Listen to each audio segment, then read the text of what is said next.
What's going on, guys? This is Miasin. I'm kind of dead on the inside.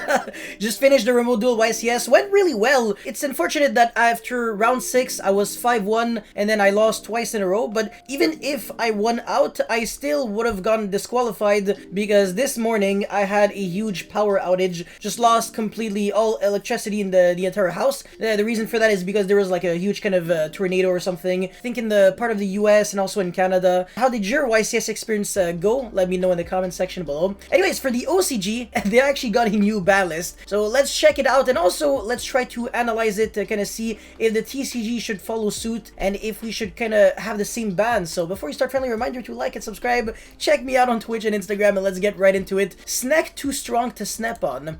Ultimate banned, unlimited to banned. Fusion Destiny. This is very interesting. Oh my god. Fusion Destiny is banned, but not the Destiny or Destroy Phoenix Enforcer. But for Dragoon is banned, but not Rise Fusion, and Anaconda is still a thing. So for the TCG, what should be banned? Should we ban Anaconda or should we ban Fusion Destiny? Really doesn't go into like anything anymore. So that's definitely a huge nerf. And yeah, I mean, it's very debatable again which one you want to hit. I usually want to go after the root problem and not the enabler of the problem, so that's why I don't want Anaconda to get banned, but rather Phoenix Enforcer and Dragoon. I think that's kind of, you know, the best way to fix it, because Anaconda was kind of a very fair card before Dragoon and all those unfair fusion monsters existed. Because when you think about it, the other cards that Anaconda summoned are not unfair at all. I mean, Anaconda to Super Poly is completely fine. Anaconda to Shadow Fusion or Neos Fusion, honestly, I couldn't care less, but when you start going into Red Eyes Fusion, Fusion Destiny, it becomes very problematic. Anyways, so yeah, again, let me know your thoughts in the comment section below, because I really want to hear it. I know the majority of the community is seriously split on this one. Anyways, now we've got from unlimited, so to 3, to only 1 copy allowed, the Phantom Knight of Torn Scales. This is huge, and this really is huge. So it's a huge, gigantic consistency nerf for a deck that, to be completely fair, wasn't even that consistent to begin with. It's just that it plays a lot of hand traps, and it plays through hand traps a lot, and it consistently made Phoenix Enforcer.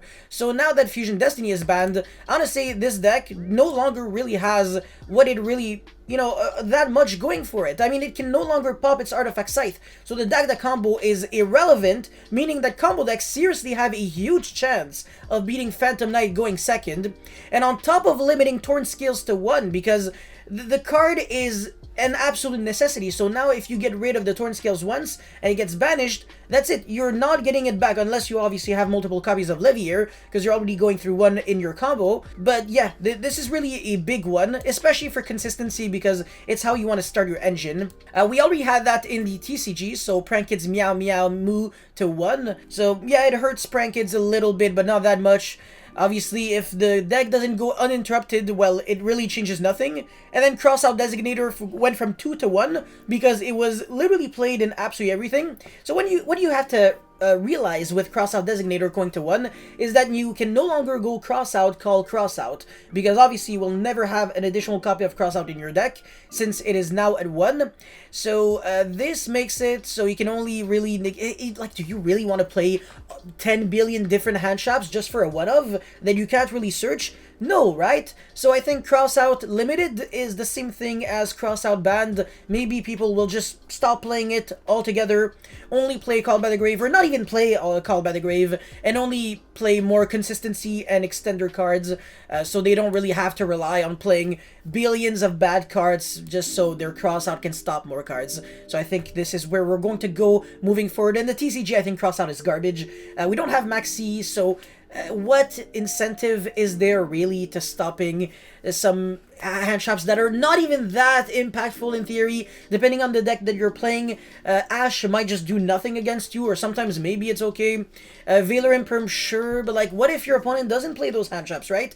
You just end up looking weird for playing a Crossout that has no target, but whatever. Alright, so now I know a lot of people actually hate the semi-limited portion of the ban list. I think a lot of people think that the semi-limited should only exist for cards where it actually makes sense to semi-limit, like a card like Malicious, because Malicious at 3 is unfair, or any card that it's not really, a card should either be maybe limited, banned, or 3, unless it does very specific things. The semi-limit is something that the OCG I think is almost obsessed with, whereas the TCG, we have like 3 cards in the semi-limit every single format, whereas them, they always have like over 10 freaking cards or something. It's actually ridiculous. So look at this, man. Rite of Aramesia and Aquamancer of the Century, both going from 3 to 2. Now you might be thinking, well, this changes nothing, you're only losing 2 starters. Well, the thing is, you already had to play, I think it's what, 3 bricks in order for that engine to work out fine? Well, 3 bricks, quote unquote, right? It's Wandering Griffin Rider, Draco Bag the Dragon Steed, the equip spell, as well as the, I think it's Journey of Destiny. That card is not good. You don't want to open with Journey of Destiny at all. So the fact that you're now playing 4 starters with 3 bad cards again, is a, unfortunately, mathematically incorrect ratio, whereas before it was 6 starters to 3 bad cards. So you were playing double the amount, but now you're almost playing the same amount. So do you really want to commit to kind of something neggy? Like, yeah, sure, you can still play the Brave Token cards. That doesn't change anything. It's just that if you want consistency, this really changes a lot, honestly. It really does, but yeah. So I think moving forward, people are probably going to move away from this deck altogether. Probably going to play Branded Despia a little bit more.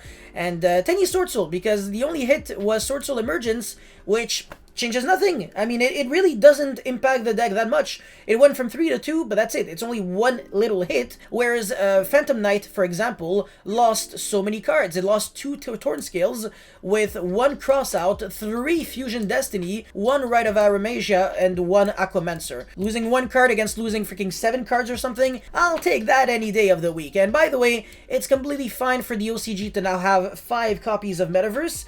Yes, you heard that right. The card didn't go from 1 to 2, it went from 1 to 5. Because now that it's a 2 of, Traptree can finally banish 1 extra Metaverse from your deck to set the Metaverse from your deck to their field. So that's the reason why Metaverse could not get semi-limited at any point in time before, because if you are playing 2, you are playing 10 billion. It's kind of like if you unban a card like Kirin, you're not putting the card back from 0 to 1, you're putting the card back from 1 to 4, and nobody wants to deal with 4 Kirins. It's really annoying. So yeah, it's honestly the same principle at this point. Metaverse in the TCG, we can see this card going back to 3 if Mystic Mine gets banned, and I do believe that Mystic Mine it's really interesting. I think it's a card that has the potential of being a very interesting card, but it ends up being just bringing more negative, honestly. I don't think it's the right way to fix the game. I think there are probably some other approaches, some other ways to fix, but yeah, Mystic Mine just isn't the way to go, so yeah. Anyways, now for the cards going to 3, Perform a Pal Skull, Crobat Joker. Nobody is going to care about that at all. Scapegoat, this could matter a bit. Red Eyes Darkness Metal Dragon, this doesn't matter at all because it's Erratad. And Soul Eating Overraptor also does not matter. Nobody was playing Dinosaur in the OCG, so I don't think any of these unlimits will change anything competitively speaking, except maybe for Scapegoat, but even then, I know the Joker won't change anything because the rest of the Pendulum cards are super crippled. Like, everything is, like, limited. Well, that's kind of a good thing in a way because they do have 1 Astrograph, but whatever. There's a lot of other cards that they don't have. But yeah, this is really what you have to be looking out for. So Fusion Destiny going from 3 to 0. Potentially something that we could see in the TCG as well. But I will upload my Banlist prediction video very, very soon. Of course, you already know it. Anyways, that's pretty much it for this OCG Banlist discussion. I hope really you guys were able to enjoy. And I'll see you guys next time. Peace.